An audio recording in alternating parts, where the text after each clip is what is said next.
Chapter की शुरुआत में सूकी को देखते हैं जो कहती है, मैंने तो कहा था कैरेज में चलते हैं, इसको इसके हाल पर छोड़ दो। अब देखो ये सब तुम्हारी ही गलती है कि तुम ठंड में बीमार पड़ जाओगे। सूकी के ये कहने के बाद उसके चिकने काले फर पर धारियां दिखने लगी और उसका पतला धड़ मोटा और बड़ा हो गया।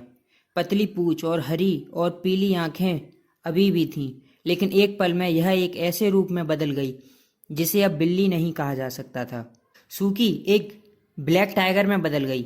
ब्लैक टाइगर एसटीओ के पास बैठ गया और उसे गले लगा लिया जैसे कि वह उसका बच्चा हो और कहा, यह सब तुम्हारी गलती है कि तुम अब बीमार हो।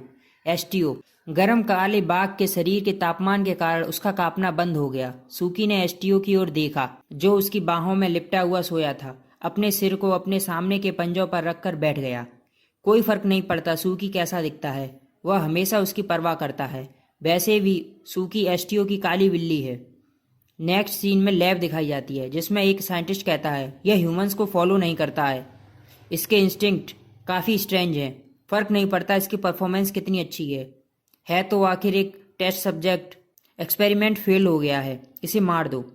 फिर दर्द में कराहने की आवाज़ आती है, मैं मरना नहीं चाहता, मेरी मदद करो। और फिर इसकी हेल्प एसटीओ करता है। इस तरह ये मिले। सूकी मन में सोचता है, ये है वो जिसने मुझे बचाया, नाम दिया। नेक्स्ट सीन में एसटीओ जाग जाता है और सूकी की ओर प्यार से देखता है और कोल्ड से बचाने के लिए थैंक्स बोलता है। सूकी पूछती है, क्या तुम्हें कहीं चोट लगी है? एसटीओ नहीं कहता है। फिर सूकी अपने बिल्ली के फॉर्म में आ जाती है। फिर सूकी नेजू की ओर देखते हुए कहती है, तुम इस चीज़ को कब तक अपने साथ रखने वाले हो? एसटीओ नेजू की तरफ देखकर कहता है, अब ये शायद सेफ है। फिर उसकी पीठ पर देखकर कहता है, इसके घाव भी अब पूरी तरह हील हो चुके हैं और बाहर भी काफ़ी शांति है, लगता है कुछ दिनों तक कोई पीछा भी नहीं करेगा। फिर उसके सर पर हाथ फेरकर ठीक से रहना नेजू कहकर जाने लगता है। तब नेजू एसटीओ को आवाज़ लगाता है जिसे सुनकर सूकी चौंक जाती है कि नेजू बात कर सकता है, क्योंकि सूकी थॉट्स के जरिए बात करती है। नेजू कहता है, चलो साथ में चलते हैं, नेजू भी तुम्हारे साथ जाना चाहता है। एसटीओ कहता है, तुम हमारे साथ जाना चाहते हो, मुझे इससे कोई प्रॉब्लम नहीं, लेकिन ये तुम्हारे लिए डेंजरस हो सकता है और मेरे पास इतनी स्ट्रेंथ नहीं है कि मैं तुम्हें प्रोटेक्ट कर सकूं। नेजू कहता है, मैं तुम्हें प्रोटेक्ट करूंगा, नेजू स्ट्रांग है। एसटीओ कहता है, मेरा ये मतलब नहीं था। तभी नेजू कहता है, यहाँ अब कोई नहीं है, नेजू अकेला नहीं रहना चाहता, मैं तुम्हारे साथ सिटी जाऊंगा जहाँ बहुत सारे ह्यूमंस रहते हैं। एसटीओ कहता है, तुम्हें उन्हें देखकर गुस्सा या डर नहीं लगेगा? मुझे लगता है जिन्होंने मेरी फैमिली को मारा है उन्हें देखकर आएगा, लेकिन अदर ह्यूमंस से कोई फर्क नहीं पड़ता। एसटीओ कहता है, अगर कोई तुम्हें मारने की कोशिश करे तो?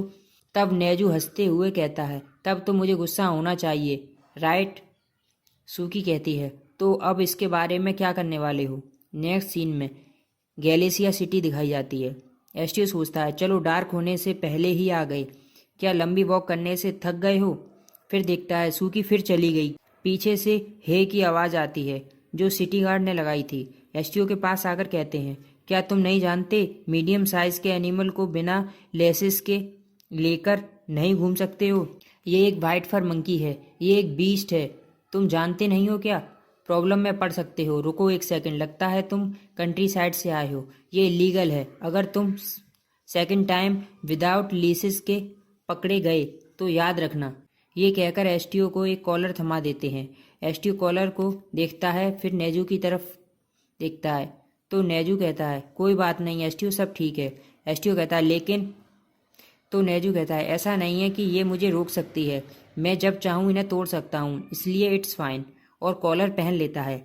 सिटी गार्ड कहते हैं, अब हम चलते हैं, लगता है तुम यहाँ नए आए हो, तुम्हें कुछ पता नहीं था, अगर कोई प्रॉब्लम हो तो हम सर्विस में हाजिर हैं, लगता है ये चीज़ काफ़ी क्लेवर है, इसका ख्याल रखना। एसटीओ नेजू की ओर देखता है और कहता है, आई एम सॉरी कि तुम्हें ऐसे ट्रीट किया गया। नेजू कहता है, एसटीओ मम्मी की तरह है, वो भी ऐसे ही सॉरी कहती थी। पहले मैं क्यूरियस होता था तो मैं पूछता तो वो आंसर नहीं देती थी, लेकिन अब मैं समझ गया, mummy sorry means I love you. STO ऐसा देखकर मुस्कुरा देता है।